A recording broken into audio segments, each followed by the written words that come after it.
بسم الله الرحمن الرحيم.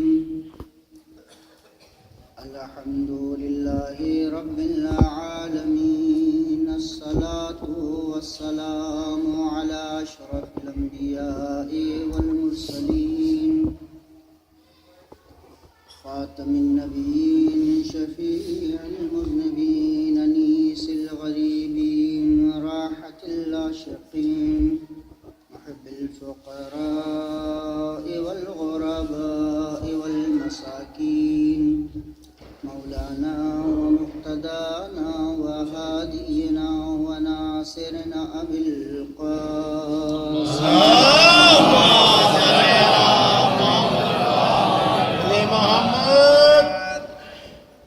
وآله الطيبين الطاهرين المعصومين المظلومين، ولعنة الله على أعدائهم أجمعين.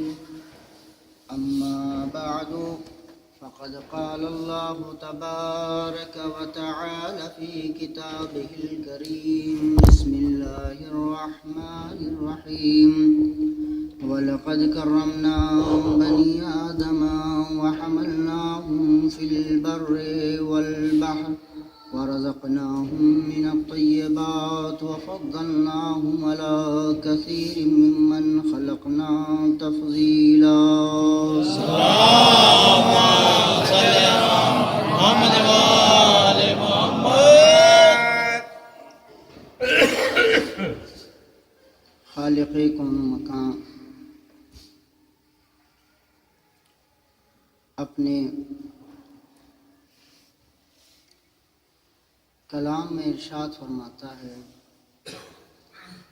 بتحقیق ہم نے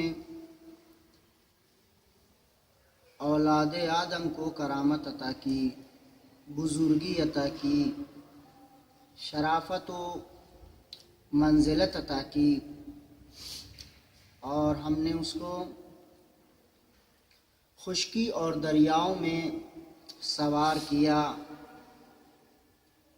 ورزقناہم من الطیبات، اور ہم نے ان کو پاک و پاکیزہ رزق عطا کیا.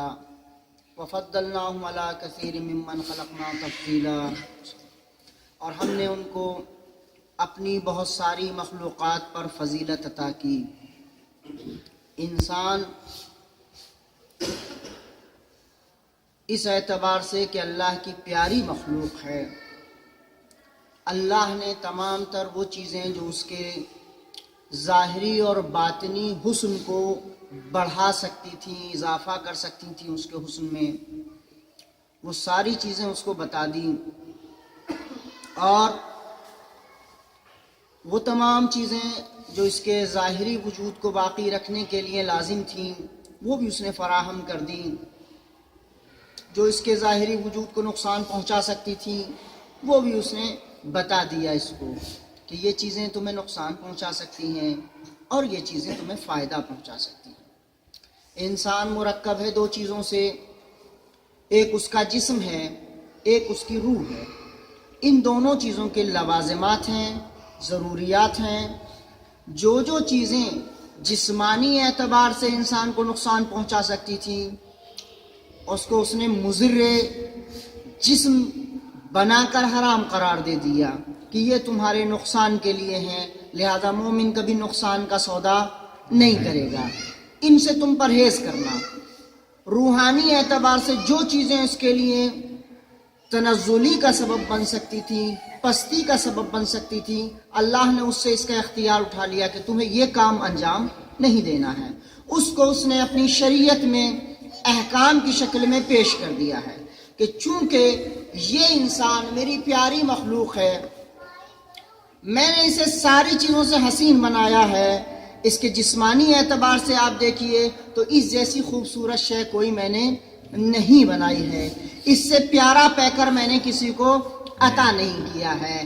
آپ اپنے خیالات میں پریوں کو حسین سمجھتے ہوں گے، آپ اپنے خیالات میں گلاب کو اچھا تصور کر سکتے ہوں گے، گل اور بوٹے کو اچھا سمجھتے ہوں گے، چاند کو خوبصورت سمجھتے ہوں گے، ستاروں کو خوبصورت سمجھتے ہوں گے، مگر یہ چیزیں خوبصورتی رکھتی ہیں، ظاہری خوبصورتی ہیں جو فقط سجا کے کہیں اور شوکیس کی شکل اختیار کر سکتی ہیں. یہ فقط اپنے اندر ایک سجاوٹ ہے، اپنے اندر ایک خوبصورتی رکھے ہوئے ہیں، اپنے اندر ایک آرائش ہے، اپنے اندر ایک زینت ہے. یہ زینت فقط یہ دکھاوٹی زینت ہے جسے دیکھ کے انسان خوش ہو سکتا ہے، جسے دیکھ کے انسان کا دل خوش ہو جائے، آنکھوں میں مسرت کے مناظر آ جائیں، اور یہ بس پیاری لگنے والی چیز ہے. لیکن اس سے کیا فائدہ جو فقط اپنی جگہ پر رہ کر فقط اپنا ایک ہی کام پورا کر سکے. اللہ نے کہا میں اسے پیارا تو بنا رہا ہوں، میں اسے اچھا تو بنا رہا ہوں، میں خوبصورت تو بنا رہا ہوں، لیکن یہ فقط حسین ہے، یہ فقط حسین ہے، اچھا ہے، احسن نہیں ہے. اچھا ہے، بہتر نہیں ہے، احسن نہیں ہے، خوبصورت. میں یہ تمہیں منظر جو اچھا نظر آ رہا ہے، نظر اچھا آ رہا ہے، لیکن کچھ اور چیز ہے جو میری نظر میں اچھی ہے. یہی تو تھا میاں بیوی دونوں جو ہیں وہ محل کی چھت پر ہیں، ہارون الرشید اور زبیدہ. چاند دیکھ رہے ہیں. ہارون الرشید کہتا ہے کتنا اچھا خوبصورت ہے چاند، کتنا خوبصورت ہے چاند، یہ دیکھو چاندنی بکھیر رہا ہے، ٹھنڈی ٹھنڈی روشنی دے رہا ہے، یہ خوبصورت منظر ہے، یہ چاندنی بکھیر کر کتنا اچھا ماحول پیدا کر رہا ہے. زبیدہ نے کہا کہاں چاند کی باتیں کر رہے ہو، انسان اس سے کہیں زیادہ خوبصورت ہے. تو سمجھ گیا شاید اپنی خوبصورتی کی بات کر رہی ہے کہ چاند کے مقابلے میں میری تعریف کرو. اچھا ہوتا بھی یہ ہے کہ خواتین میں یہ چیز پائی جاتی ہے کہ اگر ان کی تعریف نہ کی جائے، کسی اور کی تعریف کی جائے، تو یہ چیز جو ہے وہ حسد میں تبدیل ہو جاتی ہے. وہ گوارا نہیں کر سکتی، یہ مزاج ہے، گوارا نہیں کر سکتی کہ بیوی اپنے شوہر سے کسی اور کی تعریف سنے. یہ گوارا نہیں ہے، اس کا لحاظ آپ کو کرنا ہے. اس کا لحاظ یہ نفسیاتی طور پر ایک فطری بات ہے. وہ یہ چاہتی ہے کہ اس کے سامنے کسی اور کی تعریف نہ ہو، چاہے چاند ہی کیوں نہ ہو. وہ گوارا نہیں کرتی، وہ چاہتی ہے کہ اس کے سامنے اگر اس کا شوہر تعریف کر رہا ہے تو بس ایک چیز ہو، وہ خود. اگر آپ بھی چاہتے ہیں کہ یہ چیز آپ چاہتے ہیں کہ ماحول کو زیادہ سے زیادہ گرمائیں، تو دیکھیں یاد رکھیے گا کہ کبھی بھی خانہ وادے اور اپنے گھرانے میں جب کبھی بیٹھے ہوں اپنی زوجہ کے ساتھ میں، تو یہ خیال رکھیے گا بس اور بس وہی کی باتیں کیجیے، اس کے علاوہ دوسری باتیں مت کیجیے، ہمیشہ کامیاب رہیں گے. صلوات پڑھیں.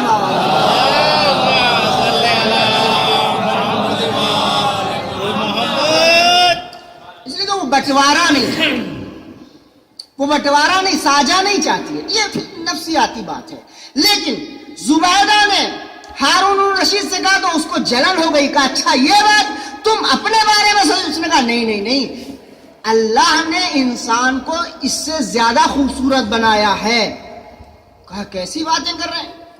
اللہ نے دیکھو چاند کتنی روشنی بکھیر رہا ہے، تمہارے چہرے سے ایسا نور کہاں ساطع ہو رہا ہے، میرے چہرے سے ایسا نور کہاں ساطع ہو رہا ہے. اب دونوں میں بحث ہونے لگی.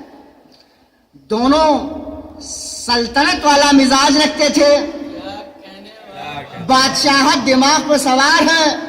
اب نہیں چاہتے کہ کسی ایک کی بات نیچے آ جائے، لہذا وہ اپنی توانائی کا اظہار کر رہا ہے کہ میں بادشاہ ہوں، جو میں کہوں گا اسے ماننا پڑے گا.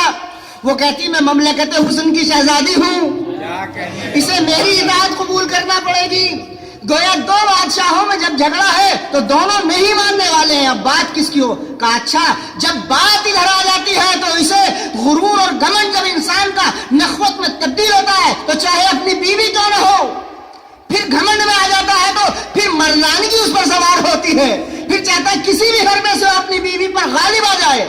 کہا دلیل لاؤ، اگر دلیل نہیں لائی تو قتل کر دوں گا. دلیل لاؤ، دلیل نہیں لائی تو قتل کر دوں گا. کہا اچھا یہ بات ہے، مجھے مہلت دو. مہلت دو. بلایا گیا علماء کو، مسئلہ پیش کیا. کہا بھائی ہم دونوں میاں بیوی کے درمیان میں جھگڑا ہے. کہا کیا جھگڑا ہے؟ کہا یہ کہتی ہے کہ انسان خوبصورت ہے اور میں کہتا ہوں کہ چاند خوبصورت ہے، لہذا فیصلہ کرو کہ دونوں میں کون سی چیز زیادہ بہتر ہے، انسان خوبصورت ہے. یا چاند خوبصورت ہے؟ تم فیصلہ کرو۔ اب علماء نے کہا ہمیں وقت چاہیے، فرصت چاہیے، کچھ لمحات دیجیے تاکہ ہم تحقیق کریں، مطالعہ کریں۔ آپس میں بحث، گفتگو، اور یہ ساری چیزیں ہونے کے بعد نتیجہ کچھ نہیں حاصل ہو سکا۔ سب نے کہا بھائی واقعاً بادشاہ جس طرف ہے اسی طرف بات جاتی ہے، چونکہ مزاج شہنشاہی پر گراں نہ گزرنے پائے۔ ہمارا فیصلہ ایسا ہو کہ بات رہ بھی جائے۔ وہ سمجھ رہے تھے میاں بیوی کا جھگڑا ہے، اس میں طرفداری شہنشاہ کی کر لو، بادشاہ کی کر لو تو شاید بچ جائے، مگر اسی فیصلے میں تھے۔ سب نے طے کر لیا کہ لگتا ہے ہارون الرشید ہی کو راضی کرنا پڑے گا، لہذا اسی کی پسند کا یہ فیصلہ کیا جائے کہ چاند خوبصورت ہے، چونکہ ظاہری دلیلیں ان کے پاس نہیں ملتی۔ یہ بات خاندان نبوت کے پروردہ افراد کی ڈیوڑی پہ بیٹھنے والے کسی کو معلوم ہو گئی۔ اس نے کہا تم مزاج شہنشاہیت کے موافق بات کرو گے، مگر ہم وہ بات ہونے نہیں دیں گے۔ ہمارا بھی کمال نہیں کہ ہم دیوانے ہو کے دانائی کی بات نہ کر جائیں۔ کہا ٹھیک ہے۔ مغرب کا وقت ہوا، سارے لوگ جمع ہو گئے مسجد کے اندر، سارے علماء، اور یہ دندناتے ہوئے، چونکہ ہارون رشید کے رشتے دار لگتے ہیں، فوراً آتے کہا آج نماز میں پڑھاؤں گا، آج مغرب کی نماز میں پڑھاؤں گا۔ کہا اچھا بھائی آپ پڑھا لو، پڑھے لکھے تو تھے ہی۔ حالات کے لیے، لوگوں کو بتانے کے لیے یہ روپ اختیار کیا تھا کہ ہم کھیل کھیل میں ہی تمہاری دین و دیانت کے مسائل کو حل کر کے بتائیں گے۔ لہذا نماز پڑھانے چلے گئے۔ نماز پڑھائی، مغرب کی پہلی رکعت ہی میں جو الحمدللہ رب العالمین پورا پڑھا، بڑے لحن سے پڑھا، بہت اچھے انداز میں پڑھا، اور اس کے بعد پھر سورہ تین کی تلاوت فرماتے ہیں۔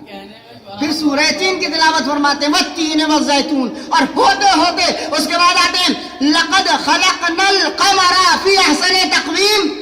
پیچھے سے کسی نے ٹوک کر کہا نہیں کہا کہ یہ نہیں ہو سکتا، یہ کیسے پڑھے؟ پلٹ کر پیچھے سے لقمہ دیا، لقد خلقنا الانسان فی احسن تقویم۔ پھر تکرار کیا، لقد خلقنا القمر فی احسن تقویم۔ ادھر سے پلٹ کر پھر لقمہ ملا، لقد خلقنا الانسان فی احسن تقویم۔ جب تین بار ہو گیا تو بہلول نے مڑ کر کہا رہے کیا جھگڑا کر رہے ہو؟ ابھی تم لوگوں نے تو مل کے فیصلہ کیا ہے کہ چاند سب سے زیادہ خوبصورت ہے۔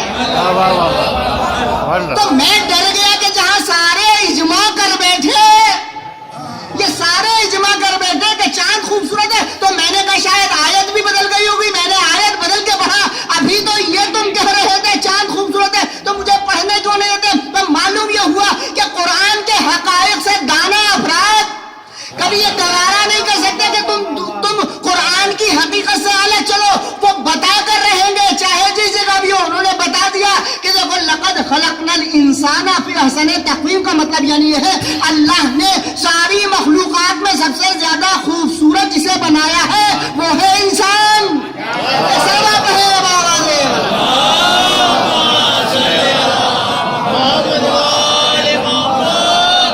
مسئلہ حل ہو گیا، سارے علماء سمجھ گئے کہ ہم غلطی پہ ہیں، اور یہ جسے ہم دیوانہ سمجھتے ہیں وہ اتنا بڑا دانا ہے قرآن سے دلیل جو ہم نہیں سمجھ سکے، وہ یہ لے کر آیا ہے۔ معلوم ہوا وہ مسئلہ پیش کیا گیا اور یہ حقیقت ثابت ہو گئی، انسان ہی سب سے زیادہ خوبصورت ہے، انسان ہی احسن تقویم پر پیدا کیا گیا۔ اب آپ دیکھ لیجئے، میں نے جو عرض کیا تھا پہلے دن، انسان ایسی دولت لے کر آیا ہے، خالی ہاتھ نہیں آیا ہے۔ یہی چیز عرض کر رہا ہوں میں کہ انسان خالی ہاتھ نہیں آیا، بلکہ اللہ سے وہ دولتیں لے کر آیا ہے جو کسی کو میسر نہیں ہو سکتی ہیں۔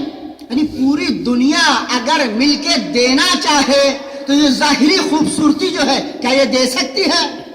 تم جینڈر تو بدل سکتے ہو، مگر یہ جو آکار، یہ جو پیکر اس نے دیا ہے، یہ جو خوبصورتی دی ہے، اس میں ذرہ برابر تبدیلی نہیں کر سکتے۔ ایک آنکھ کی روشنائی اگر چلی جائے، ایک آنکھ کا نور اگر چلا جائے، پوری طاقتیں لگا لو وہ واپس نہیں لا سکتے۔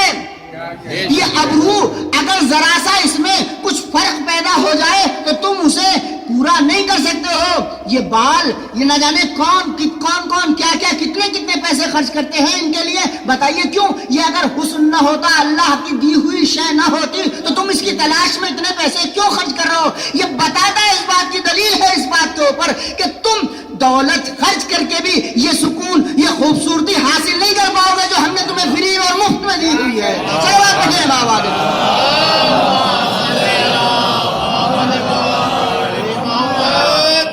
لہٰذا سے مفت مت جانی بس سمجھو ہم نے جو تمہیں دیا ہے، جو تم سے ہمارا ایک رشتہ ہے. تم ہماری بہترین مخلوق ہو. ہم یہ چاہتے ہیں کہ تمہارے پاس جو چیزیں ہماری طرف سے جائیں وہ مکمل جائیں، ہماری محبتوں کا نمونہ جائے. میں عرض کر چکا ہوں 2-3 مجلسوں میں بالکل ایسے منتشر پیغام میرا گیا ہے، لیکن میں آج اسے سمیٹنا چاہتا ہوں. میں نے جو پیغامات دیے ہیں وہ یہ دیے ہیں. اس آیے کریمہ کے ذریعے اگر ہم سمجھنا چاہیں تو وہ یہ ہے: اللہ نے ہمیں عزت دی ہے، شرف دیا ہے، فضیلت دی ہے. اپنی بہت ساری مخلوقات پر ہمیں فضیلت دی ہے. ہم سب کو، میں نے عرض کیا نا، یہ کرامت 4 طرح سے تقسیم ہوتی ہے. کرامت 4 حصوں میں بانٹی جاتی ہے جو پروردگار عالم نے تمام انسانوں کو دی ہے. ایک وہ جس میں سارے انسان شامل ہیں، ہندو، مسلمان اور جو کوئی بھی جس مذہب و مسلک کا ماننے والا ہے، ان سب کو یہ فضیلت اللہ نے دی ہے. وہ ساری میں عرض کر چکا کہ جو انسانیت کا یہ پیکر ہے، ابھی اندر والا دل والی بات نہیں، ظاہری خوبصورتی. ایک وقت ممکن ہے ایک انسان جو ہے وہ گورا ہو اور ایک انسان کالا ہو. اس کے لیے بھی میں نے بتا دیا وہ کہاں، آپ کو یہ چیز کہاں. آپ روایت میں جائیے، یہ پھل کھائیے تو یہ اثر ہوگا، وہ پھل کھائیے تو یہ اثر ہوگا، یہ غذا کھائیے تو یہ اثر ہوگا. آپ کو چھوڑا نہیں ہے ایسے. یعنی اس چیز میں بھی آپ کی نادانی داخل ہے.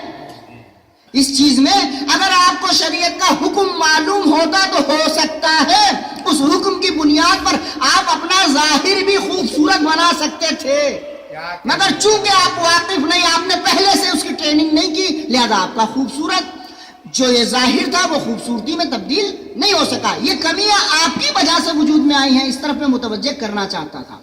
یہ پیغام میں دے چکا. یہ ظاہری پیکر جو آپ کے سامنے آیا ہے یہ آپ کے نہ جاننے کی وجہ سے ہے، چونکہ آپ نے جلدی کی. اگر آپ پہلے واقفیت کی بنیاد پر وہاں وہ چیزوں کو سمجھ لیتے اور پھر ان چیزوں میں وارد ہوتے تو آپ کو بہت ساری اچھائیاں نصیب ہوتی. اسی لیے کہتے پہلے جانو، ان راستوں کو سیکھو، ان باتوں کو سیکھو جو تمہیں استعمال، جو تمہاری زندگی میں آنے والے ہیں. وہ گڑھے دیکھو کہ جہاں تم گر سکتے ہو ان سے بچو. وہ شاہراہیں دیکھو جن پہ تم آسانی سے جا سکتے ہو. وہ طریقے سیکھو کہ جن کی وجہ سے تم اپنی نسل کو خوبصورت سے خوبصورت بنا سکتے ہو. یہ کیوں؟ یہ تعلیمات آل محمد سے دور ہونے کا نتیجہ ہے. جو تعلیمات آل محمد پر عمل کرتا ہے وہ کبھی وہم پرستی میں مبتلا نہیں ہوتا. وہم پرستی میں یہ تعلیمات آل محمد ہے ہی اس لیے کہ تم حقیقتوں کو جان جاؤ، وہم پرستی سے دور ہو جاؤ. یہ وہم پرستی کے مسائل قوم میں پیدا ہی تب ہوتے ہیں جب تعلیمات آل محمد سے دور ہو جاتے ہیں. یہ سروت ہے بابا.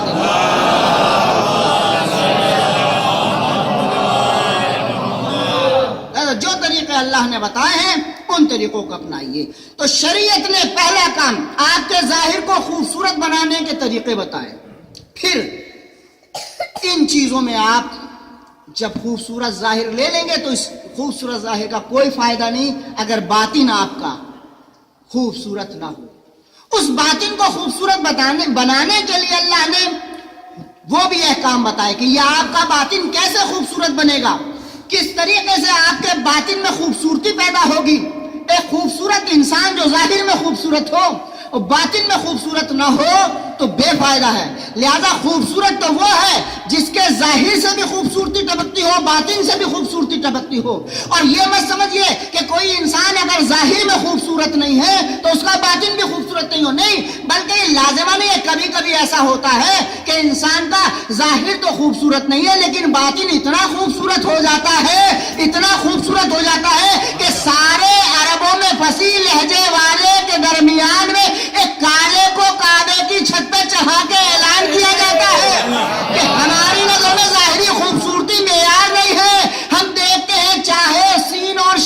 فرق نہ بھی ہو مگر سینوں میں لال شین عند اللہ ضرور پڑھیں بابا دے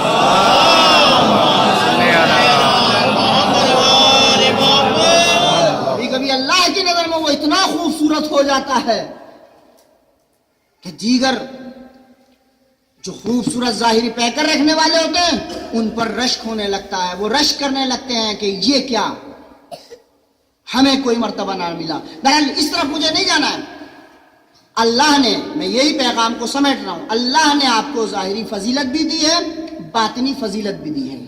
آپ کا کام تعلیمات آل محمد کی روشنی میں خود کو اور اپنی نسل کو خوبصورت بنانے کا اختیار ہے، انہی فارمولوں کے تحت جو تعلیمات آل محمد میں آپ کے لیے بتائے گئے ہیں۔ اور اس کے علاوہ آپ کو باطن بھی سنوارنا ہے کہ جس کی وجہ سے آپ کا باطن خوبصورت ہو سکتا ہے، اور اگر وہ باطن آپ کا خوبصورت ہو گیا تو دو فائدے ہو جائیں گے۔ اس ظاہر اور باطن کی خوبصورتی سے آپ یہی خوبصورت نہیں نظر آئیں گے بلکہ روایتوں میں ملتا ہے کہ آسمان کے فرشتے جیسے آپ یہاں سے آسمان والے ان تاروں کو دیکھتے ہیں نا کہ وہ خوبصورت نظر آ رہے ہیں، وہ ٹمٹما رہے ہیں، وہ جگمگا رہے ہیں، اسی طریقے سے ملائکہ آسمان اوپر سے زمین کی طرف دیکھتے ہیں اور کہتے ہیں پروردگار یہ جو قمقمے نیچے چمک رہے ہیں، یہ ان کی چمک و دمک جو ہے یہ اتنی زیادہ ہے کہ ہماری آنکھیں خیرہ ہو رہی ہیں۔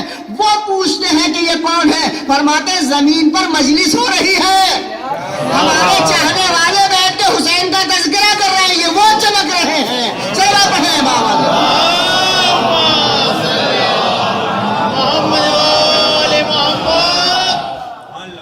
وہ چمک رہے ہیں، لہذا اسے محسوس کیجئے اور اس عظمت کو باقی رکھیے کہ جو اللہ نے آپ کو عطا کی ہے۔ ظاہری خوبصورتی بھی آپ کو دی ہے، باطنی خوبصورتی بھی آپ کو دی ہے۔ ان کو کیسے؟ جب تک آپ اس کو پورے طور پر عمل میں نہیں لائیں گے تب تک آپ کے اندر سے وہ نور جو ہے جو ساطع ہوتا ہے وہ ساطع نہیں ہوگا۔ لہذا طیبات آپ کو بعنوان رزق عطا کی ہے اللہ نے۔ طیبات میں جو اللہ نے رزق آپ کو عطا کیا ہے آپ خود ملاحظہ کیجئے، یہ اللہ کا کرم نہیں تو اور کیا کرم ہے۔ یہ دیکھیے فضیلت آپ کو جو عطا کی ہے، جیسے ہی انسان دنیا میں آنے والا ہوتا ہے تو قدرت نے ایک احسان اس کے اوپر یہ کیا ہے، ایک کرم اس کے اوپر یہ کیا ہے کہ وہ اپنا کھانا پانی ساتھ لاتا ہے۔ اگر ہم نے ضد کر لی، اسپتال میں کھڑے ہو گئے، بہترین سے بہترین غذائیں لے کر دروازے پر کھڑے ہو گئے کہ صاحب ہمارا جو بیبی آئے گا ہم اس بیبی کو خود سے کھانا کھلائیں گے، آپ بتائیے کیا حال ہوگا اس کا؟ بچے گا نہیں۔ آپ ضد کر جائیے صاحب، یہاں کیوں ضد نہیں کرتے آپ؟ ہمارا بچہ ہے، ہم جو چاہیں کھلائیں۔ اس میں مولوی صاحب آپ کیوں بتا رہے ہیں کہ یہ کھلائیے وہ پلائیے ایسا کیجئے؟ ضد کر جائیے کہ نہیں ہم تو یہی کھلائیں گے جو ہمارے دل میں آئے گا۔ تو معلوم ہوا یا آپ اگر اپنی من مرضی چلائیں گے تو وہ بچہ زندہ نہیں رہے گا، کیونکہ قدرت نے بتا یہ دیا ہے کہ دیکھو میں جس بچے کو اس دنیا میں بھیج رہا ہوں تو تمہارے اوپر نہیں چھوڑ رہا ہوں، وہ میرا نمائندہ ہے۔ جب میرا جا رہا ہے تو کھانے پینے کا اہتمام بھی میری طرف سے لے کر جائے گا۔ ایک سلوہ پڑھیں بابا دے۔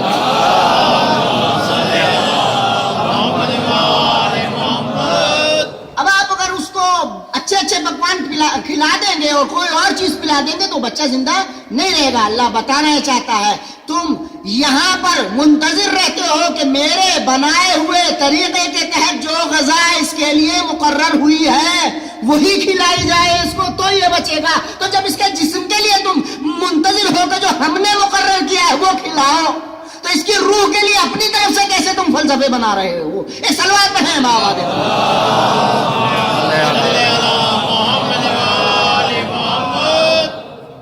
اس کو غذا دی جاتی ہے تو وہی غذا جو قدرت نے پہلے سے مہیا کر دی ہے، اور یہ بھی اس کی قدرت کا نظام دیکھیے، کیسی تبدیلیاں وہ جسم کے اندر ماں کے لاتا ہے، اور وہ پاک و پاکیزہ، اور ایسی غذا کوئی آ ہی نہیں سکتی۔ اور آج سب سے زیادہ اس بات پر کہا ہے، جو ریسرچ ہوئی ہے، کہ جو دودھ سب سے بہتر ہو سکتا ہے وہ ماں کا دودھ ہو سکتا ہے، جو غذا بچے کے لیے سب سے بہتر ہو سکتی ہے وہ فقط ماں کا دودھ ہو سکتا ہے۔ لہذا یہ سارے انتظامات قدرت نے رکھے ہیں، اسی لیے رکھے ہیں فطری طور پر، تاکہ وہ محبت جو اب تک کے جس سنگینی کو وہ برداشت کر رہی تھی ماں، اب اسے اپنے کلیجے سے لگا کر سکون بھی پیدا کرے، یہ بچے کے لیے غذا کا سبب بھی ہو جائے، ماں کی تسکین کا ذریعہ بھی بن جائے،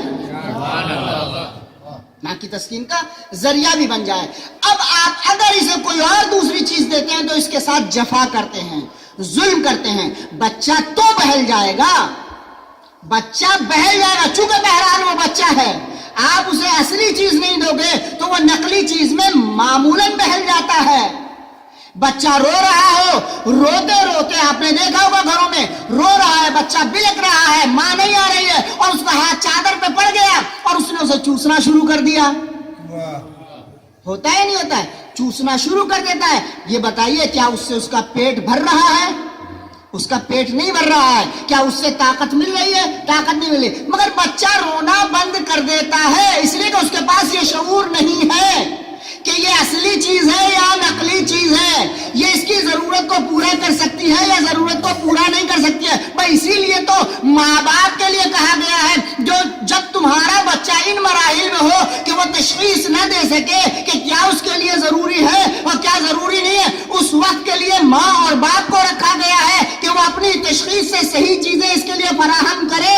اگر فراہم ہو گئی بوقت صحیح تو پھر یہ چیزیں اس کی صحت کے لیے باعث بن سکتی ہیں، وہ زندہ رہ سکتا ہے۔ لیکن اگر وہ پھر عادی ہو گیا اسی طرف اور ماں توجہ نہ کرے اور یہ کپڑا چوستا رہے تو انفیکشن ہو سکتا ہے، بیمار ہو سکتا ہے۔ تو خدا را جو اگر اپنی بچوں کو پروان چڑھانا ہے وہ اللہ کے فرمان کے مطابق تو وہی چیزیں انہیں دیجیے جو اللہ نے بتائی ہیں، اس کے علاوہ چیزوں میں انہیں مبتلا کرو گے تو یہ گمراہ ہو جائیں گے، ان کے عقائد میں انفیکشن ہو جائے گا۔ ایک سلوات پڑھیں بابا دے۔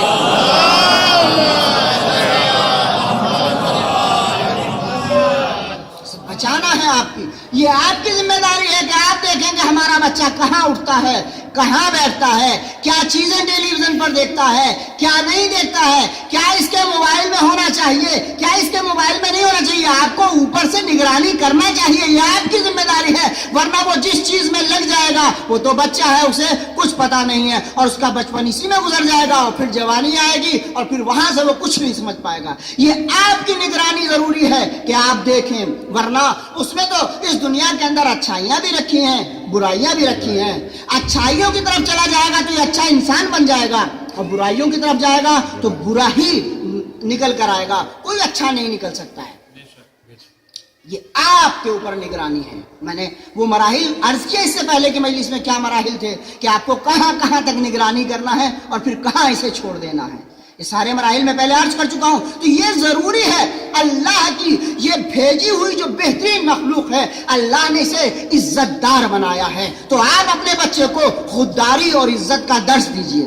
اللہ نے اسے صاحب کرامت بنایا ہے تو آپ اسے عزت اور کرامت کا درس دیجئے، اسے بتائیے کہ عزت کیا ہوتی ہے۔ اللہ نے اسے غنی بنایا ہے، غنی اس اعتبار سے بنایا ہے کہ اس کی فطرت میں رکھا ہے کہ اگر یہ احسان کسی کا لے گا تو اس کا تابع بن جائے گا۔ الانسان عبید الاحسان، انسان جیسے جیسے کسی کا احسان میں مبتلا ہوتا چلا جاتا ہے اس کی اطاعت اور اس کی عبدیت میں آتا چلا جاتا ہے، اسے اس کی بات ماننا پڑے گی۔ تو یہ اس کے ذہن میں پہلے سے ہونا چاہیے، ہر کس و ناقص کا احسان لینا بھی نہیں چاہیے۔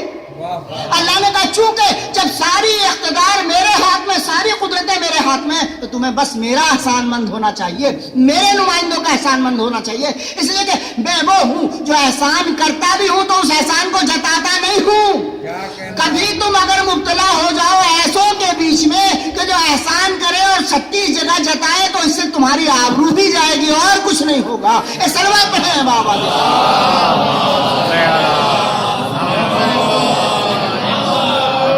اس کے لیے قناعت کا درس دیجیے بچوں کو کہ قناعت کیا ہے، کہ سب کچھ چھن جانے کے بعد بھی ایک امید تمہیں اپنے خدا سے باقی رکھنا چاہیے، جو اپنی ضرورتوں کو، حاجتوں انسانوں کے سامنے بیان نہیں کرتا تو خدا بھی اتنا کریم ہے کہ پھر وہ اسے عام انسانوں کے سامنے ہاتھ پھیلانے پر محتاج نہیں کرتا ہے، وہ فرشتوں کو مامور کر دیتا ہے، جاؤ میرے بندے کی ضرورتوں کو پورا کرو۔ ایک سلوات پڑھیں آواز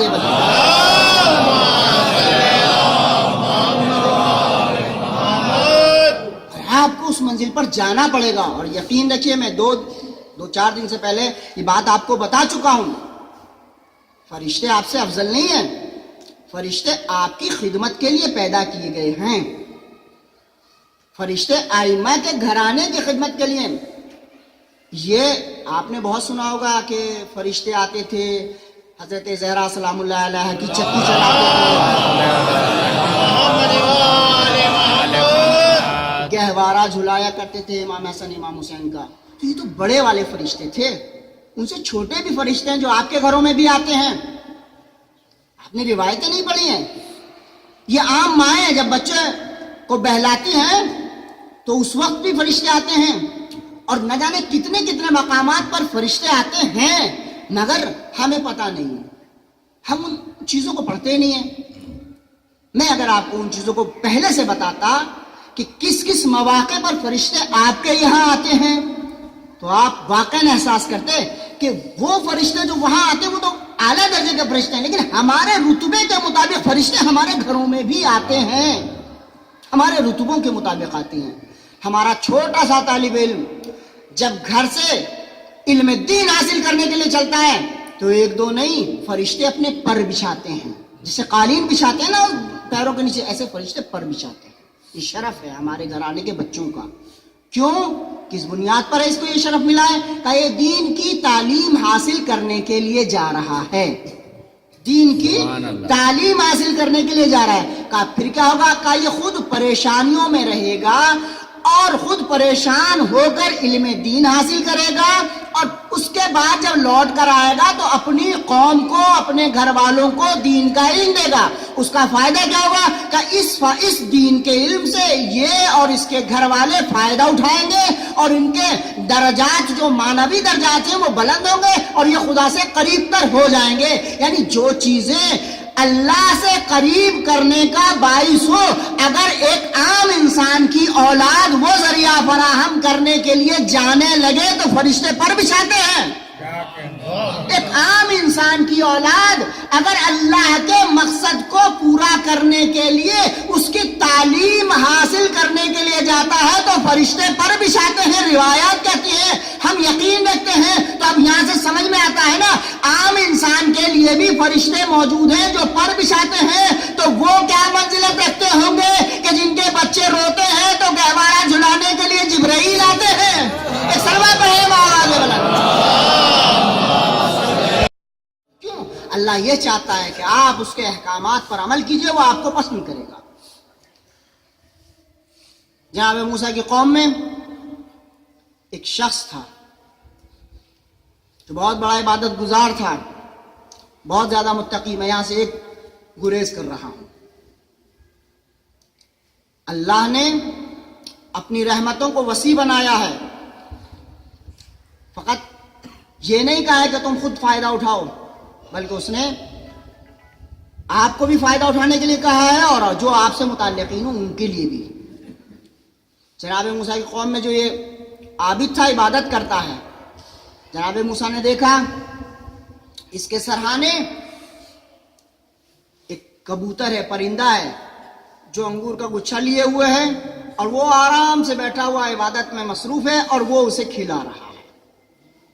موسیٰ ہیں، حقیقت اشیاء سے باخبر ہیں، جانتے ہیں یہ عام پرندہ نہیں ہے، یہ فرشتہ ہے جو اللہ نے نصب کیا ہوا ہے اس کام کے اوپر کہ اس بندے کو یہ انگور کھلاتا رہے۔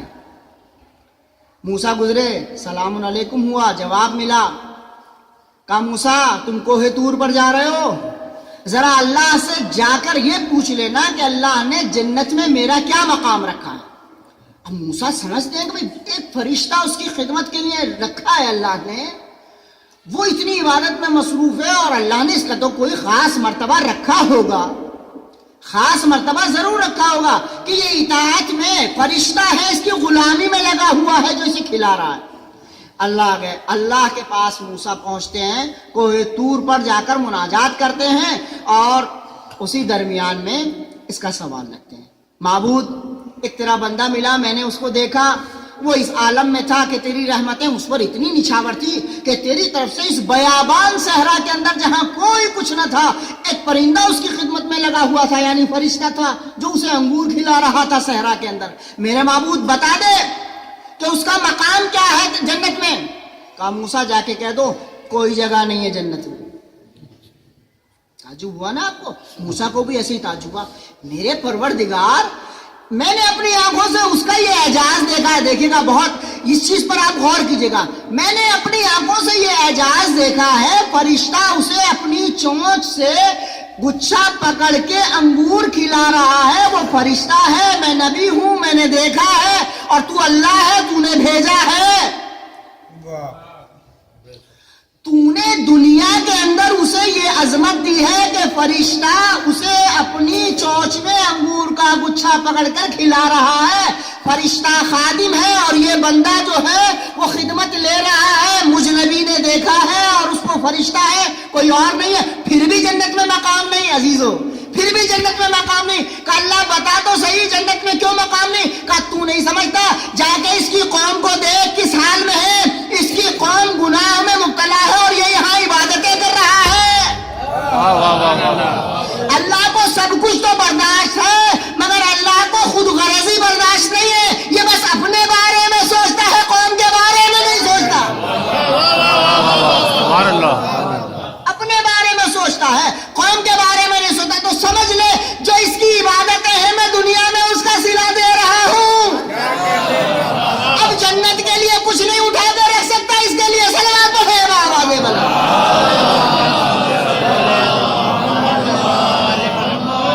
لہذا سے یہی دے رہا ہوں، یہیں پر یہ سحر ہو جائے جو اس نے کیا ہے اس کا بدلہ یہی دے دوں، اس لیے کہ یہ اپنے نفس میں مبتلا ہے بس۔ اللہ کسی بھی خود غرض انسان کو پسند نہیں کرتا، وہ چاہتا ہے اگر نیکی مجھ تک پہنچے تو اللہ نے ثواب کو محدود نہیں کیا ہے، اگر کوئی شخص آگے والی صف میں بیٹھنا چاہتا ہے تو میرے لیے یہ خود غرضی نہیں کہ سجدے میں رکھ کے بیٹھ جاؤں کہ یہ میری جگہ ہو گئی، بلکہ اللہ اسے پسند کرتا ہے، اس سے دگنا ثواب ملے گا جبکہ کسی کو آتے دیکھے اپنی سجدے کا اٹھا لے گا، بھائی آپ آگے آ جائیے میں پیچھے چلا جاؤں، اسے آگے کی سب کا ثواب ملے گا اور اس عمل کا بھی ثواب دے دے گا جو اس نے کیا ہے۔ چلو پڑھیں بابا دے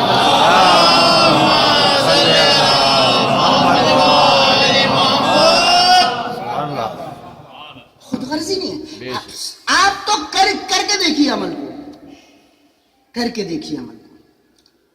ایک شخص ہے عبادت کے لیے جا رہا ہے، خانہ کعبہ کا حج کرنے کے لیے جا رہا ہے، طواف کرنے کے لیے جا رہا ہے، راستے میں اس نے ایک بچے کو دیکھا، بچہ مری ہوئی مرغی لے کر جا رہا ہے، مری ہوئی مرغی لے کر جا رہا ہے، باقاعدہ مسلمان ہے، اتنا مسئلہ تو جانتا ہے کہ مردار حرام ہے، اور شاید یہی بہتر ہوگا میں مسئلہ بتا دوں کہ یہ جو آپ مال سے جا کے مرغا خرید کے لاتے ہیں نا، پہلے اسے غور سے دیکھ لیں کہ کیسے حلال کر رہے ہیں، اس لیے کہ اس کا اثر وضعی دل کو مردہ کر دیتا ہے، اگر مردار کھاؤ گے تو دل مردہ ہو جائے گا۔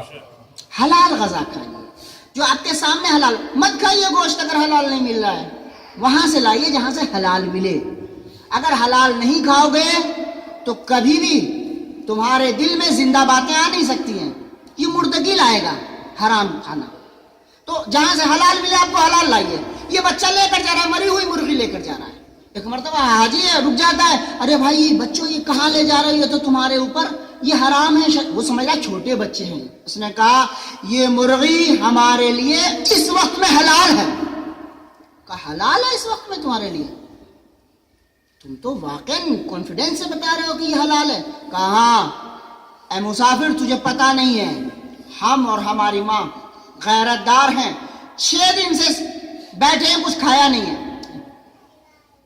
کوئی دینے والا بھی نہیں ہے، کچھ ہے نہیں ہے ہمارے پاس میں، تو اب بتاؤ یہ مردار نہ کھائیں تو کیا کھائیں، اس لیے کہ اضطراری کیفیت میں اب ہمارے لیے حلال ہے۔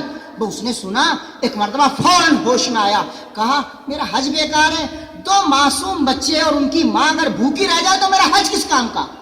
فوراً ایک مرتبہ کہتا ہے میں حج پر نہیں جاؤں گا. سارا سامان اٹھاتا ہے اپنا ان کے حوالے کر دیتا ہے, ان کے حوالے کر دیتا ہے, حج پر نہیں جاؤں گا, یہ پیسہ تم لے جاؤ, اپنی ضرورتوں کو پورا کرو, کھاؤ پیو.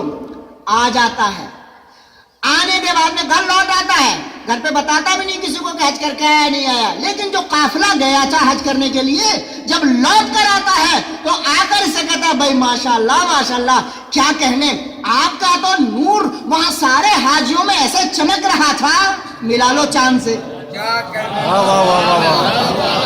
سبحان اللہ. آپ کے نور کا تو کیا کہنا, ہم نے آپ کو مینا میں دیکھا تو کیا بہترین عبادتیں کر رہے تھے, ہم نے آپ کو صفا و مروہ پہ دیکھا تو کتنے خلوص سے آپ عبادتیں کر رہے تھے, ہم نے آپ کو طواف کرتے دیکھا تو کیا واقعی معنویت ٹپک رہی تھی آپ سے, آپ ہی آپ نظر آ رہے تھے, ہر آدمی کی نگاہیں آپ پر تھی, چکا آپ سے بہتر کوئی عمل نہیں کر رہا تھا. اس نے سر جھکا لیا, چونکہ یہ تو کہہ رہا ہے میں حج پر گیا ہی نہیں. ماجرا کیا ہوا, خواب میں دیکھتا ہے چونکہ تم نے ایک سادات کے گھرانے کے بچوں کی مدد کر دی, ہم نے تمہاری بجائے فرشتوں کو وہاں بھیج دیا کہ تمہارے بدلے عمل کرے.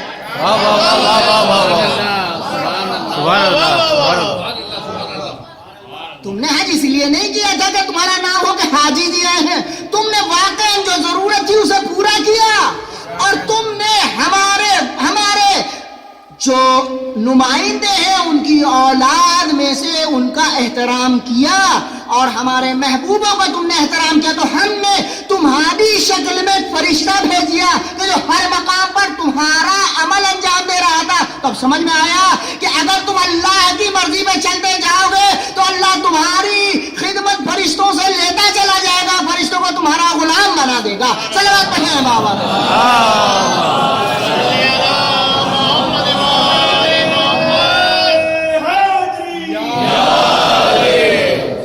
اندازہ لگائیے, چونکہ آپ اس کی مرضی کو دیکھ رہے ہیں, آپ کے مد نظر وہ ہے کہ آپ کیا کرنے جا رہے ہیں. آپ یہ مت دیکھیے کہ میں یہ عمل انجام, کبھی ایسا ٹکراؤ ہو جائے, آپ بھی مجلس کرنا چاہتے ہیں, کوئی دوسرا انسان بھی مجلس کرنا چاہتا ہے, آپ کہیں نہیں صاحب مجلس تو میں ہی کروں گا, میری تاریخ ہے. اللہ آپ کی نیت دیکھنا چاہتا ہے, آپ کا ارادہ تھا مجلس کرنا, اور دوسرا مومن چاہتا ہے میں مجلس کروں. آپ کہیے بھائی بسم اللہ آپ کر لیجئے, میری بھی نیت تھی مجلس کرنے کی, آپ مقدم ہو جائیے, کوئی بات نہیں ہے. یقین جانیے جتنا مجلس آپ کو لاکھوں روپئے خرچ کرنے کا مجلس کا ثواب ملتا ہے, اتنا آپ کو بغیر کرے مل گیا, اس لیے کہ آپ کی نیت تو مجلس کی تھی. آپ چاہتے ہیں برادر مومن کا دل نہ ٹوٹے, وہ مجلس کر جائے, آپ اسے مقدم کر دیجئے, اس کا بھی ثواب ملے گا, آپ کا بھی ملے گا. سلام پڑھیں بابا والے.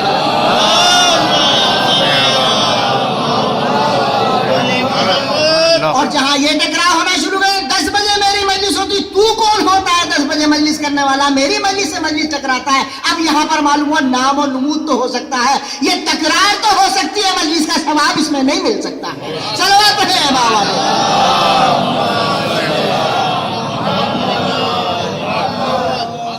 مجلس کا ثواب اس میں ملے گا, ثواب وہاں ہے جہاں مومن کا دل خوش کیا جائے. حدیث ہے قلب المومن حرم اللہ, اللہ کا جو بہترین جگہ ہے نا جسے اللہ بہت پسند کرتا ہے کعبہ ہے. کعبے سے زیادہ فضیلت کسی کو نہیں دی گئی ہے کہ کعبے سب کو بلایا, کعبے میں آؤ کعبے میں آؤ کعبے میں آؤ, سب کو بلایا ہے, لیکن اس کو فرمایا کہ قلب المومن حرم اللہ, کہ مومن کا دل اللہ کا حرم یعنی کعبے کی مثال ہے. مومن کے دل کی کعبے کی مثال ہے, اور شاید یہی وجہ سے مولائے کائنات کو مولود کعبہ بنایا ہے. علی کعبے کے علاوہ کہیں نہیں جاتا, یا کعبہ ظاہری کعبہ ہوگا وہاں جائے گا, یا مومن کا دل ہوگا وہاں رہے گا, دونوں جگہ کعبے میں رہے گا. صلوات پڑھیں بابا.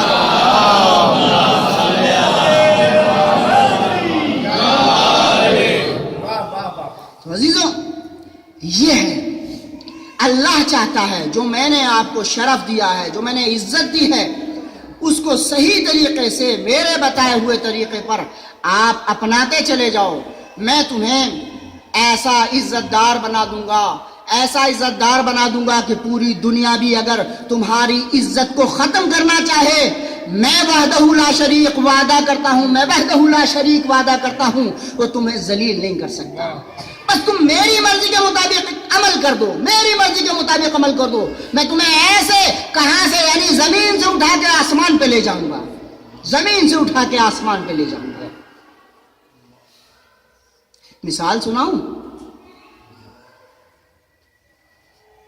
ایک عابد و زاہد عبادت کر رہا ہے، شیطان نے دیکھا کہ اسے بہکایا جائے، یہ تو نمبر لے جائے گا۔ یاد رکھیے شیطان جو ماحول ہوتا ہے، جیسا رنگ ہوتا ہے اسی میں ڈھل کے آتا ہے۔ عزاداروں کو عزادار بن کے بہکائے گا، واہ واہ واہ، نمازی کو نمازی بن کر بہکائے گا، زکوٰۃ دینے والے کو زکوٰۃ دینے والا بن کر بہکائے گا، خمس دینے والے کو خمس دینے والا بن کر بہکائے گا۔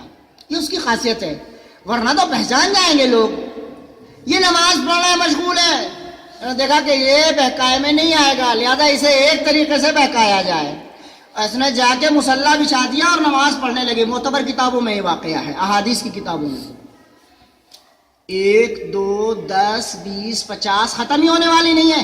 یہ تو بیچارے تھوڑی دیر میں تھک کے جا کے کبھی پانی پی لیتے ہیں، کبھی آرام کر لیتے ہیں، کبھی ٹیک لگا کے تسبیح پڑھنے لگتے ہیں، مگر اس کی تو نماز ہی ختم نہیں ہوئی۔ 1 دن 2 دن 3 دن، وہ تو شیطان ہے، اسے کھانے پینے کی کہاں ضرورت، اسے اور چیزوں کی کہاں ضرورت، لیکن یہ لگا ہوا ہے۔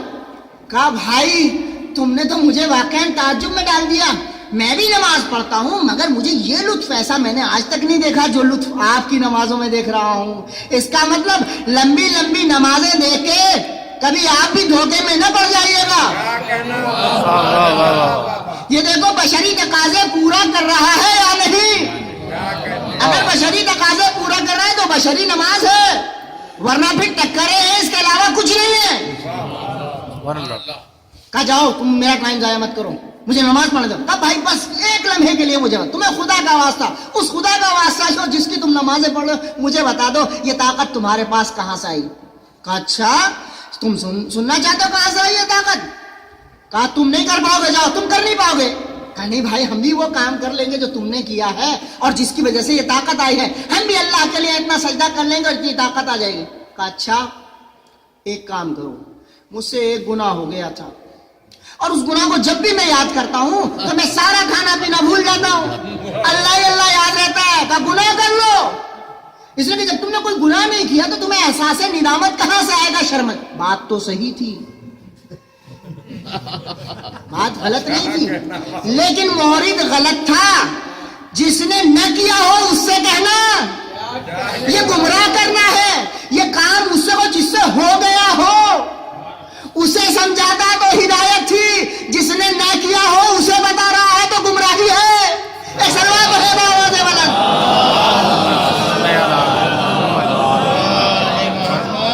انہی باریک چیزوں کو سمجھنا جو ہے وہ ہے ہدایت، انہی باریک چیزوں کو۔ اس لیے کہ ایک آ رہا ہے آپ کو طریقہ بتا رہا ہے کہ ایسے عزاداری کرو، ایک آ رہا ہے ایسے طرح عزاداری کرو، آپ اسے ٹیلی کر کے دیکھو جو عقل اور منطق کی روشنی میں پوری اتر جائے وہ عبادت ہوگی، جو عقل کے خلاف چلی جائے وہ گمراہی ہوگی۔ صلوات پڑھیں بابا۔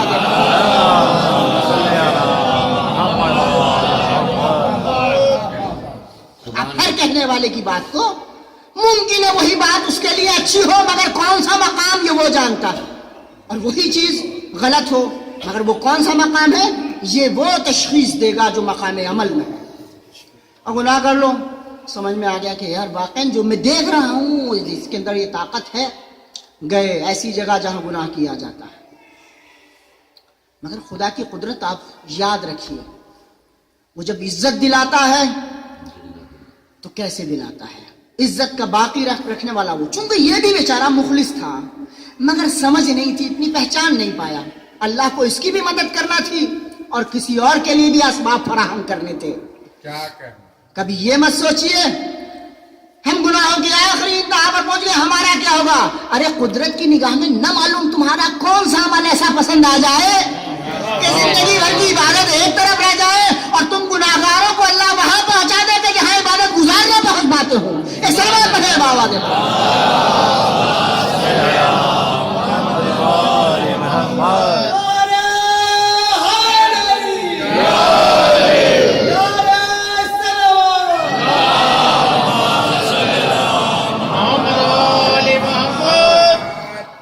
دروازہ کھٹکھٹاتے ہیں. ظاہر سی بات ہے ایک عابد و زاہد کو وہ دروازہ کہ جہاں شریف لوگ نہیں جاتے وہاں سے وہ نکل کر آئے. کہا خیریت کوئی کام کسی چیز کی ضرورت؟ کہا نہیں جس ضرورت کے لیے لوگ یہاں آتے ہیں میں بھی اسی ضرورت کے لیے. کہا نہیں آپ کو ضرور کسی نے بہکایا ہے, آپ کو ضرور کسی نے بہکایا ہے. کہا نہیں مجھے کسی نے نہیں بہکایا ہے, ایک عابد و زاہد نے مجھے یہ بتایا ہے تاکہ. کہا اچھا تو صحیح, چلیے میں آپ کے ساتھ چلتی ہوں. اگر وہ اس وقت یہاں مل جائے تو میں زندگی بھر وہ کام کروں گی جس کے لیے آپ کہہ رہے ہیں, اور اگر نہ ملے تو سمجھ جانا کہ وہ گمراہ کرنے والا ہے. اس لیے کہ دھوکہ دینے والے میں دوام نہیں ہوتا, وہ آج یہاں بہکاتا ہے کل وہاں بہکاتا ہے. ہدایت دینے والا ہوتا ہے جو گارنٹی لیتا ہے یہ ہم نے ہدایت دی, ہم یہاں بھی ضامن ہے وہاں بھی ضامن ہے. چلواتے ہیں بابا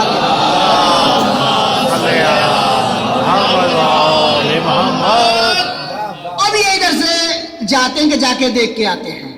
یہ جاتے ہیں ادھر دیکھنے کے لیے, وہ غائب تھا, وہ غائب تھا. اس لیے کہ اس کا کام فقط وسوسہ کرنا, زبردستی نہیں کر سکتا, آپ سے گناہ نہیں کرا سکتا زبردستی.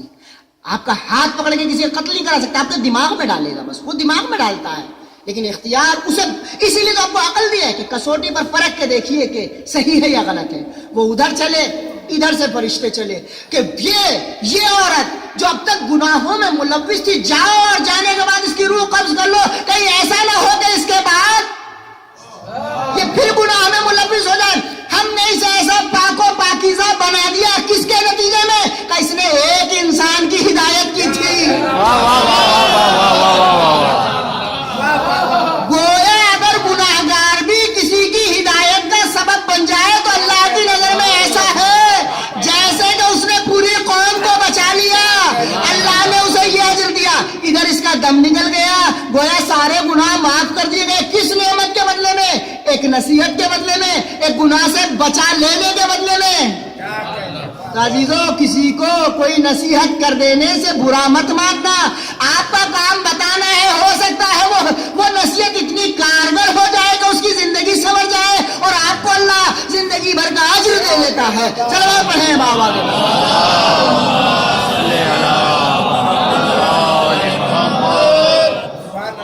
اس قوم کے پیغمبر کو وہی ہوئی, جاؤ اور جانے کے بعد ہماری ایک چاہنے والی مر گئی ہے,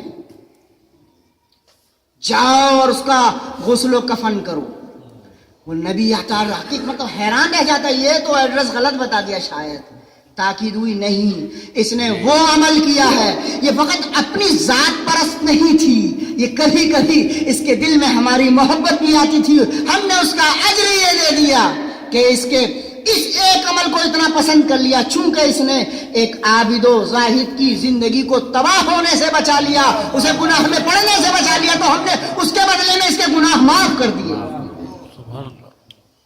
یہ ہے وہ عزت اللہ کی نظر میں کہ اللہ فقط کثرت عمل نہیں دیکھتا ہے کہ آپ کے عمل زیادہ ہوں, اللہ تو عمل کی اہمیت دیکھتا ہے کہ آپ نے کس دل سے انجام دیا ہے. ایک ہی عمل صحیح لیکن خلوص سے ہو جائے تو اللہ زندگی بھر کے اعمال پہ اسے بھاری کر دیتا ہے, زندگی بھر کے اعمال پہ بھاری کر دیتا ہے. لہذا عزیزو اللہ آپ سے چاہتا ہے جو اس نے طریقے بتائے ہیں اس کے مطابق زندگی گزارو. اگر آپ سے خدا نہ خواستہ کبھی کسی موقع پہ کوئی گناہ سرزد ہو جائے تو مایوس مت ہونا, اس کی بارگاہ میں شرمندہ ہو جانا اور دوبارہ سے اس گناہ کرنے کا کبھی ارادہ نہ کرنا. اللہ آپ کو معاف کر دے گا اور اللہ آپ کو تائبین میں توبہ کرنے والوں میں جگہ دے گا اور اللہ آپ کو بلند مقامات عطا کرے گا. سبحان اللہ. گناہ ہر انسان سے ہو جاتا ہے, بس معصوم ہیں کہ جن سے گناہ نہیں ہوتا ہے. لہذا جس انسان سے گناہ ہو جائے شرمندہ ہو کر اپنے رب کی بارگاہ میں آئے, روزانہ صبح آئے, مشارطہ کرے اپنے نفس سے کہ اگر تو نے یہ گناہ کیا تو میں تجھے معاف نہیں کروں گا, اور پھر پابندی سے دیکھے اس کو کہ اس سے گناہ تو نہیں ہو رہا ہے. پھر رات کو دیکھ محاسبہ کرے کہ آج میری زندگی میں کوئی گناہ تو نہیں ہو گیا ہے. اگر کوئی گناہ ہو گیا ہے تبھی سونے سے پہلے استغفار کر لے, پتہ نہیں موت اسے پھر مہلت دے یا نہ دے, پتہ نہیں ہے. کب وہ وقت آئے گا پتہ نہیں. جس وقت آپ کو موقع ملے اسی وقت توبہ کر لیجئے اور متوجہ رہیے. آپ کا خدا آپ سے بہت زیادہ محبت کرتا ہے. میرا بیان مسلسل تھا اگر آپ نے توجہ کی ہو. اللہ آپ کی ماؤں سے زیادہ محبت کرتا ہے آپ سے. اللہ آپ کو مٹانا نہیں چاہتا ہے. اللہ آپ کو باقی رکھنا چاہتا ہے. اللہ ہمیشہ آپ کو عزت دینا چاہتا ہے. اللہ نے آپ کو شرف دیا ہے. یہ میرے بیانات تھے جسے میں نے آج سمیٹا. اللہ حد درجہ آپ سے محبت کرتا ہے. اس محبت کا تقاضا یہ ہے کہ اگر وہ سچی محبت کرنے والا ہمارا پیدا کرنے والا ہے ہم سے محبت کرتا ہے تو اس کا تقاضا یہ ہے کہ ہمیں بھی اس سے محبت کرنی چاہیے. اہل بیت نے اور تمام کے تمام رہنماؤں نے یہی کوشش کی ہے. جو اپنی قربانیاں دی ہیں نا وہ اس لیے کہ آپ کے دلوں میں اللہ کی محبت جائے گزین ہو جائے. آپ کو اللہ سے محبت ہو جائے. آپ اللہ کو پہچاننے لگیں. ہم جو اہل بیت سے محبت کرتے ہیں وہ اس لیے نہیں کرتے کہ انہوں نے یہ معجزے دکھائے. نہیں, جنہوں نے اللہ کو پہچانوایا ہے یہ ذریعہ ہیں اللہ سے محبت کرنے کا. چونکہ ہمیں ان سے محبت ہوتی ہے ان کے ذریعے سے اللہ کی محبت ہمارے دلوں میں جائے گزین ہوتی ہے. یہ اللہ تک لے جانے والا پل ہے. یہ ہمارے نزدیک ہیں جو ہمیں اللہ تک لے جا سکتے ہیں. ہمیں معرفت نہیں تھی اللہ کی, انہوں نے بتایا ہے, ان کا احسان ہے. اس احسان کو ہم مانتے ہیں, ان سے محبت کرتے ہیں. ان کے ذریعے ان کے تک بتائے ہوئے طریقے پر جیسے یہ عبادت کرتے تھے ویسے ہی کوشش کریں کہ ہم بھی وہاں تک اس خدا کو پہچان لیں. ورنہ ان کا اور کوئی ہدف نہ تھا. اپنی بارگاہیں بنانا ان کا ہدف نہیں تھا. یہ تو اللہ نے ان کی قربانیوں کی وجہ سے ایسا یادگار بارگاہیں بنا دی کہ اب دنیا مٹانا بھی چاہتی ہے تو مٹا نہیں سکتی ہے. اس لیے کہ انہوں نے اس کے نام کو باقی رکھنے کے لیے یہ کام کیا ہے. لہذا اب اس کی ذمہ داری ہے کہ وہ ان کے نام کو باقی رکھے. اب لاکھ دنیا مٹانا چاہے کوشش کرے کوئی بھی, یہ مجلسیں نہیں مٹ سکتی ہیں. لاکھ دنیا ختم کرنا چاہے روزے ختم نہیں ہو سکتے. تم ایک دیوار ڈالو گے کل دوسری دیوار بن جائے گی. تم ایک روزہ کل ڈالو گے کل اس پر سونے کی گنبد نظر آئے گی. اس لیے کہ یہ ہمارا کام نہیں, یہ تو اس کا کام ہے. یہ وہ ذمہ داری لیتا ہے. بے شک اس لیے کہ انہوں نے خدا کے لیے کام کیا. ہمارا بھی فریضہ ہے. ہم ان کی اگر محنتوں کو پورے طریقے سے عمل نہیں کرتے, ان کی محنتوں پر اگر معمولی سا بھی عمل کر لیتے ہیں نا اپنے تمام برابر, جب بھی ہمیں موقع ملتا ہے ہم یہ یاد کریں کہ کربلا والوں نے ہمارے لیے یہ پریشانی اٹھائی کہ ہم ہدایت پا جائیں, تو ہمیں ہدایت پانا چاہیے. ہم اسے نصیحت سیکھنا چاہیے. ورنہ 4 سال کی بچی جو حسین کی اتنے درے کھا رہی ہے, اس لیے صرف اسی لیے تو کہ ہم ہدایت پا جائیں, ہم نصیحت پا جائیں, ہم اللہ کی بارگاہ میں گناہگار نہ جائیں. ورنہ اس بچی کا کیا گناہ ہے جو بچی یہ کہتے کہتے پھوپھی اماں ہم کب مدینہ جائیں گے, اس دنیا سے رخصت ہو جاتی ہے. جب بھی پرندے دیکھتی ہے پلٹ کر کہتی ہے پھوپھی اماں یہ پرندے کہاں جا رہے ہیں. پھوپھی کہتی ہے بیٹی یہ اپنے اپنے آشیانوں کی طرف لوٹ رہے ہیں. کہا پھوپھی اماں ہم کب مدینہ جائیں گے. یہ حسرت لے چکی تھی. اس کا کوئی گناہ تھا؟ کوئی گناہ نہیں تھا. صرف یہی اس کے بابا نے چاہا کہ ہم نجات پا جائیں, ہم ہدایت پا جائیں, ہم امر بالمعروف اپنے سماج میں رائج کر دیں. غسالہ جب اس بچی کو غسل دے رہی تھی نا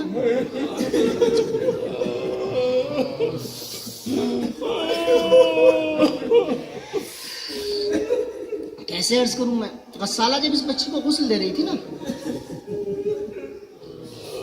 تو اس کی کیفیت بالکل منقلب تھی.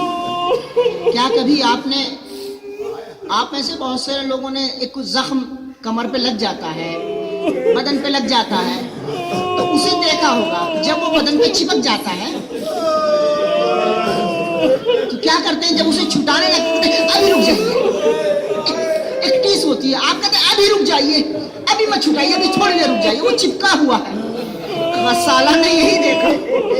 امام سجاد پوچھتے ہیں غسالہ غسل ہو گیا, وہ کہتی ابھی رک جائیے, ابھی رک جائیے. کیوں کہتی پتا نہیں کیا بچی کو کیا برستا, میں جب بھی کپڑا چھڑاتی ہوں کھال چھٹتی آتی ہے, میرا دل نہیں ہوتا.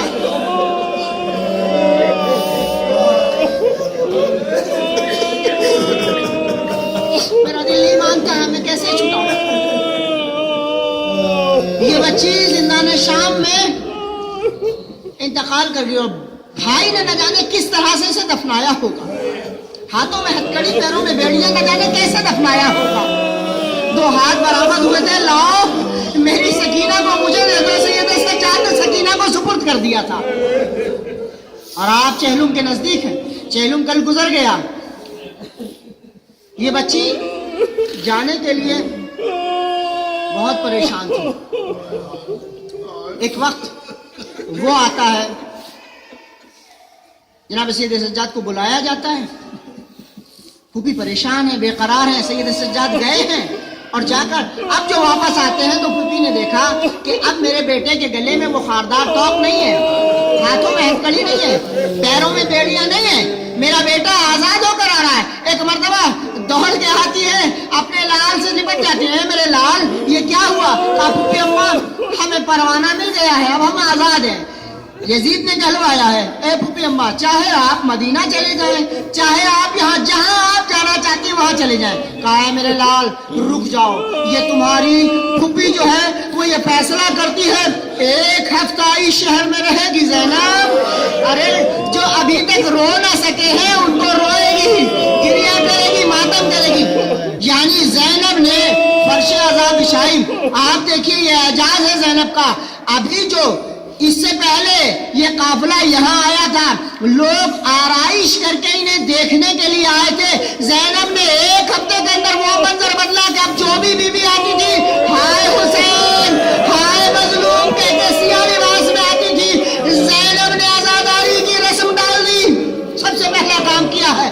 زینب کی امانت ہے آزاداری اور مجلس ہے، زینب کی امانت۔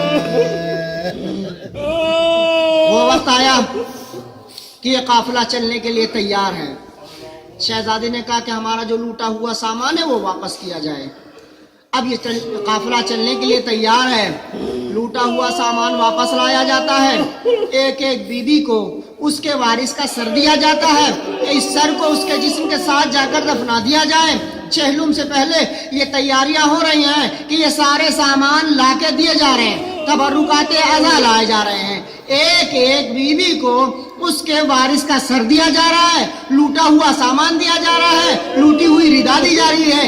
ایک ایک بیوی آتی ہے، جس کا ایک مرتبہ علی اکبر کا سر آیا، لیلا نے اٹھا لیا، قاسم کا سر آیا، فروا نے اٹھایا، غرض کے ایک ایک سر اٹھا لیا گیا۔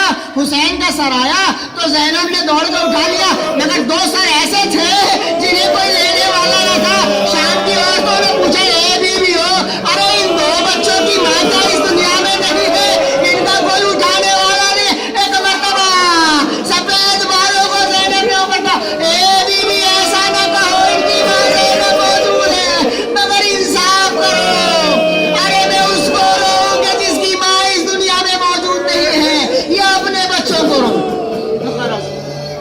ایک ایک تبرک آیا، ساری چادریں زینب نے لی۔ ام نے فرمایا یہ آپ کی چادر، کلثوم یہ آپ کی چادر، رقیہ یہ آپ کی چادر، لیلا اپنی چادر لے لو، رباب بھابھی اپنی چادر لے لو۔ اور اس کے بعد ایک تشت میں ایک چھوٹی سی چادر تھی، زینب اسے لے کے ایک تربت کے قریب گئی اور اس تربت میں بچھا کے بولی، اے میری لال سکینہ، ارے لو تمہاری چادر آ گئی۔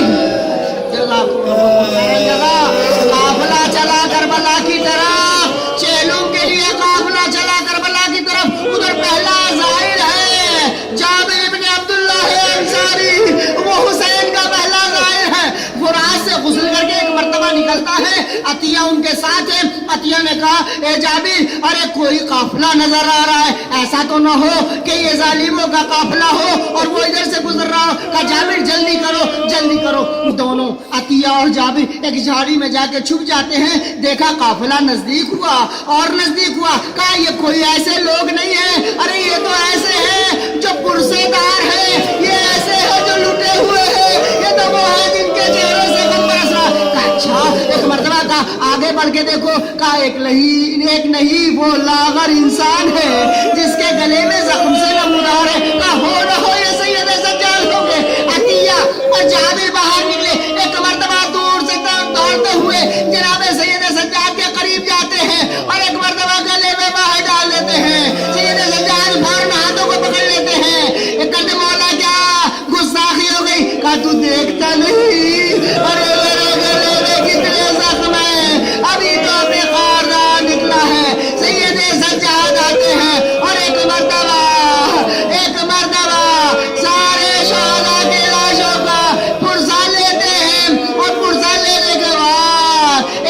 مرتبہ دیکھتے ہیں ایک بی بی ہے جو ادھر ادھر ایک قبروں کو تلاش کر دی جاتی ہے، قبروں کو تلاش کر دی جاتی ہے۔ سید سجاد ایک مرتبہ آ کے کہتے ہیں ہمارا باپ آپ کیا تلاش کر رہے ہیں؟